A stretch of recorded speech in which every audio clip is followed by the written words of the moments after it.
تھا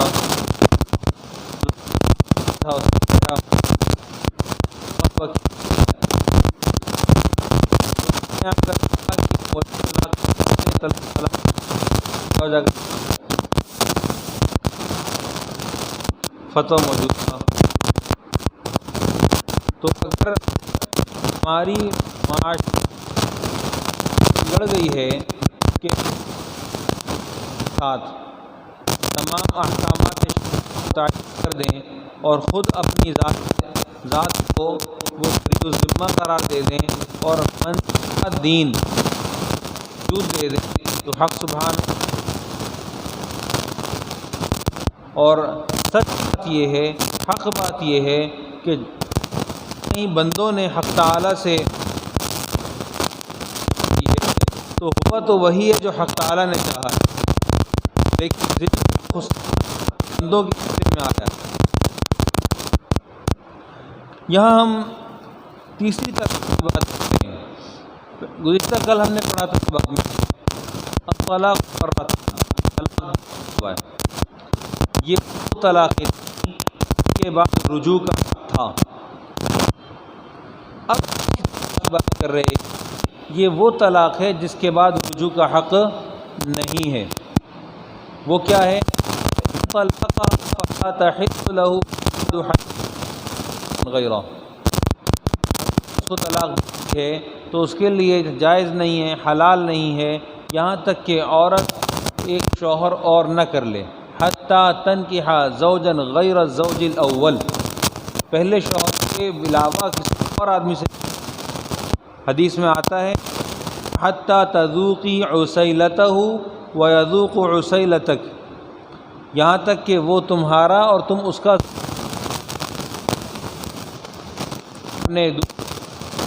اور شوہر اس عورت کا ذائقہ نہ لے، اس وقت تک یہ پہلے شوہر کے اوپر حلال نہیں ہو سکتی. اور اس حلال ہونے کے لیے بھی ایک قید ہے، وہ یہ کہ ان ظن ان یقیم حدود یہ اللہ کی حدود کو قائم رکھ سکے. ٹھیک. ہاں ایک طبقے کے متعلق بھی بات کرتے چلیں کہ بات تربیت کی ہے اور فقہی مسئلے کا صحیح سے سمجھنا بھی ہے. ہمارے معاشرے میں ایسی بھی ہے جو یہ کہتی ہے کہ 3 طلاق دینے کے بعد وہ ایک گنی جاتی ہے. بڑا مشہور مسئلہ ہے. وہ لوگ 2-3 باتیں کرتے ہیں، بڑی عجیب کرتے ہیں. ایک بات یہ کرتے ہیں لا صلاۃ لمن لم یقرأ بفاتحہ، جو فاتحۃ الکتاب سے نہ پڑھ لے، یعنی کہ وہ اس بات کے قائل ہیں کہ امام کے پیچھے باقاعدہ سورہ فاتحہ جب تک نہیں پڑھی جائے گی اس وقت تک نماز نہیں ہوگی. اور اس بات کا جب کہ ہمارے پاس دلیل موجود ہے. ایک عبداللہ ابن عمر رضی اللہ تعالیٰ عنہ فرماتے ہیں کہ یہ جو حدیث ہے لہو کے لیے ہے. اکیلے نماز پڑھ رہا ہو، ایک آدمی اکیلا نماز پڑھ رہا ہے، اس نے فاتحہ نہیں پڑھی، اس کی نماز نہیں ہوگی. ہمارے یار لوگ وہ جنازے کے اندر بھی فاتحہ کو لکھتے ہیں، پڑھتے ہیں، اور اس لیے پڑھتے ہیں کہ جی حدیث میں آیا لا صلاۃ لمن فاتحۃ الکتاب. وہاں یہ ہے پیارے پیغمبر صلی اللہ علیہ وسلم نے نہیں پڑھی. ایک بات. دوسری بات یہ کھنگالا تو ہم نے دیکھا فاستمعوا له وانصتوا لعلکم ترحمون، جب قرآن پاک پڑھا جائے تو تم اس کو سنو. فاستمعوا له وانصتوا، اور خاموش ہو جاؤ. لعلکم ترحمون جاؤ. اب یہ بات سمجھنے کی ہے یا تو ہم انکار کر دیں کہ سورہ فاتحہ قرآن، ہم یہ بات قرآن پاک کا حصہ نہیں ہے اس لیے جو ہے نا ہم اس کو پڑھتے ہیں. قرآن پاک کا حصہ ہے تو پڑھتے کیوں ہیں؟ ایک بات یہ رحمۃ اللہ علیہ کے استاد ابن عیینہ رحمۃ اللہ علیہ فرماتے ہیں کہ اس شخص کے لیے ہے جو کہ اکیلا نماز پڑھ رہا ہو۔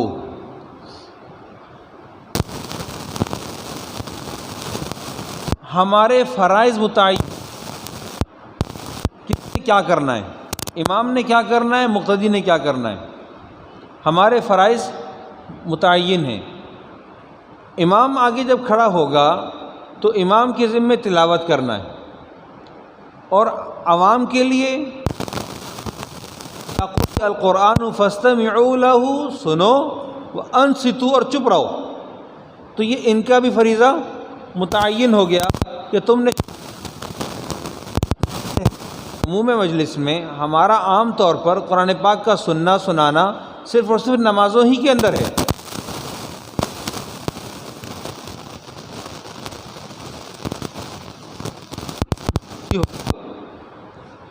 اچھا جی، پھر یہاں پر ایک حدیث ہمیں اور ملی، اذا قرئ القرآن اذا قرأ فانصتوا، مقتدی کا فریضہ جو مسلم شریف کی روایت کے اندر ہے،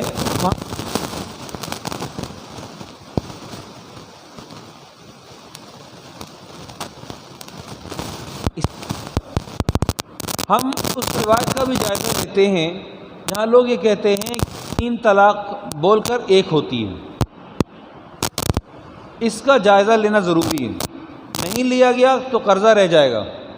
دیکھیے، عبداللہ ابن عباس رضی اللہ تعالیٰ عنہ ارشاد فرماتے ہیں، نبی علیہ السلام، ابوبکر اور عمر رضی اللہ تعالیٰ عنہ کی زندگی کے پہلے 2 سالوں میں یہ بات طے تھی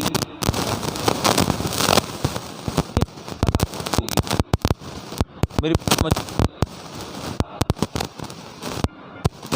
لیکن اس کا مصداق اس کا رخصتی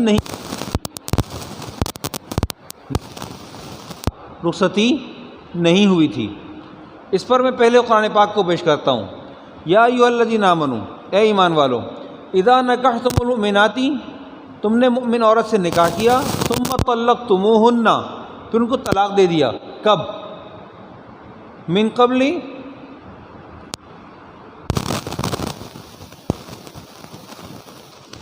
تم نے ہوا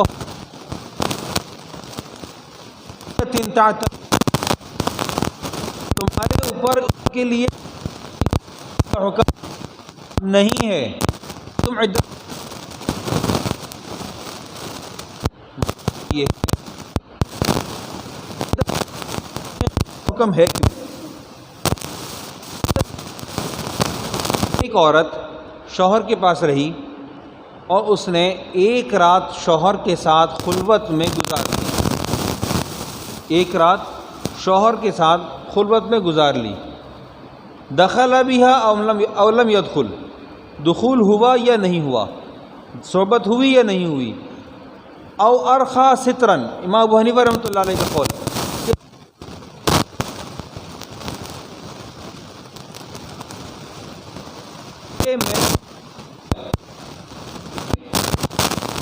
عورت کا رحم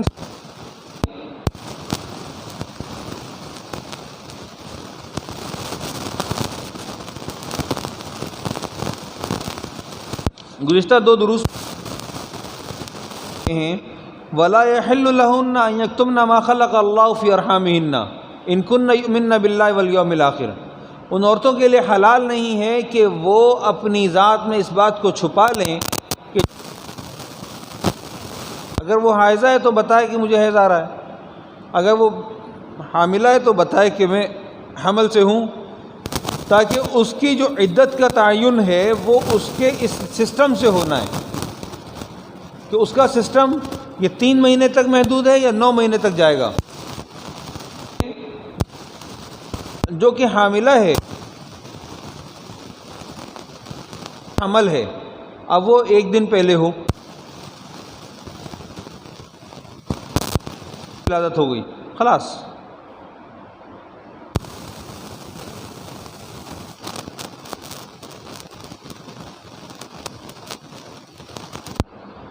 اب اس کے بعد جو خون چل رہا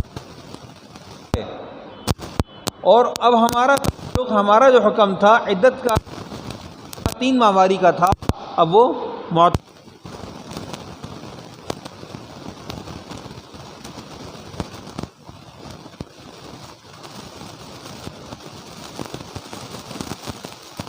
اس کے ذمہ نہیں لکھ رہا. وَمَا لَكُمْ عَلَيْهِنَّ مِنْ عِدَّةٍ تَعْتَدُونَهَا، تم نے اس عورت کو چھوا نہیں ہے تو تمہارے لیے اس عورت کے ذمے کوئی عدت نہیں.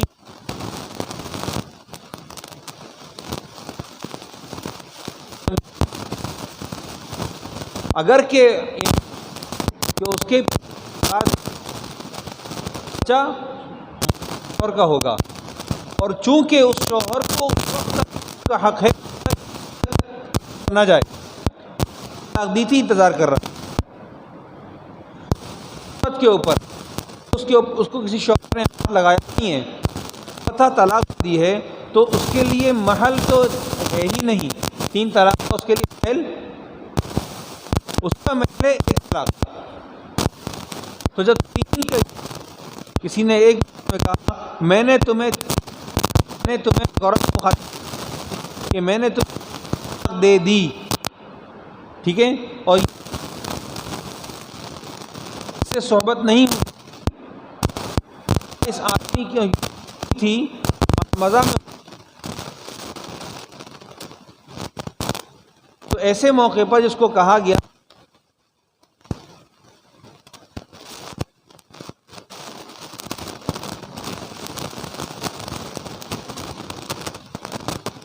اور ہم یہ کہتے ہیں کہ عدت جب شروع ہوگی، پہلی طلاق کے بعد عدت شروع ہو گئی، تو جب شوہر شروع ہوئی، پہلی طلاق دی،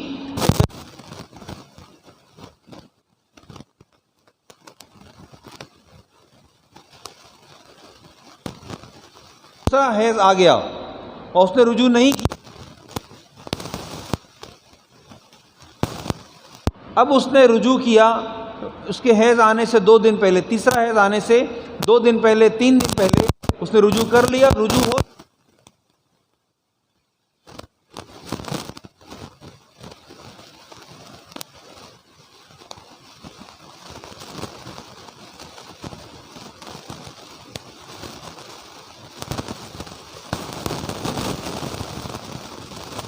جو عورت مستقل بائن ہو جائے گی.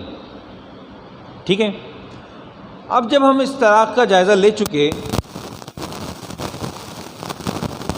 کہ جی ایک مجلس میں 3 طلاق عورت ہے جس کو شوہر نیت سے ہاتھ نہیں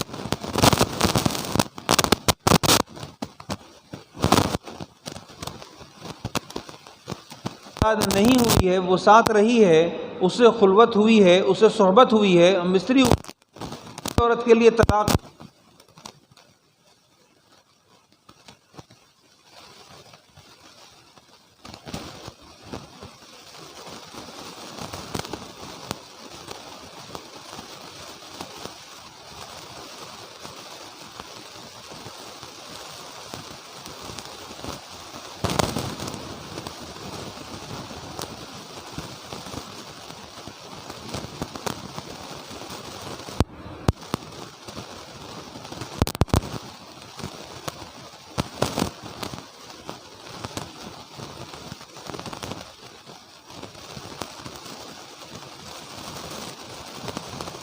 طلاق الثلاث المتفرقہ قبل الدخول بالزوجہ.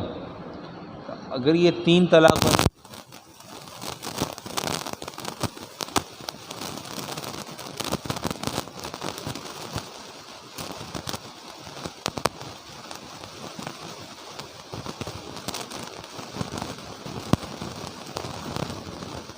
کے بعد اللہ سبحانہ تعالیٰ سے دعا ہے اللہ سبحانہ تعالیٰ کا محق و عمل کی توفیق عطا فرمائے، اور معاشرے سے اللہ سبحانہ تعالیٰ ہمارے